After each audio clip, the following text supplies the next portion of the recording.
धारावीकरांच्या inch जागेसाठी शिवसेना लढणार। धारावी बचाव आंदोलनातून आदित्य ठाकरेंनी सरकारला इशारा दिलाय। खोकेबाज सरकारचे दलाल आले तर विकले जाऊ नका, बुलडोजर आले तर उलथवून टाका, असं थेट आवाहन आदित्य ठाकरेंनी केलेलं आहे। तर सरकारवर मात्र हल्लाबोल केला आहे।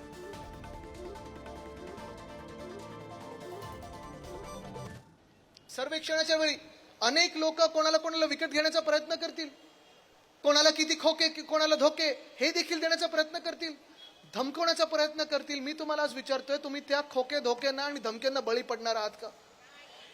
तुम्हाला ठरवायचंय, बळी पडणार असेल तर तुम्ही ठरवा बळी पडणार आहे, मग घरांचा विचार करायचा नाही, मग धारावीचा विचार करायचा नाही। पण जर बळी पडणार नसाल, लढणार असाल स्वतःच्या हक्कासाठी, तर आम्ही सगळे तुमच्या खांद्याला खांदा लावून लढल्याशिवाय राहणार नाही। आज हा तुम्हाला शब्द द्यायला मी इथे आलेलो आहे।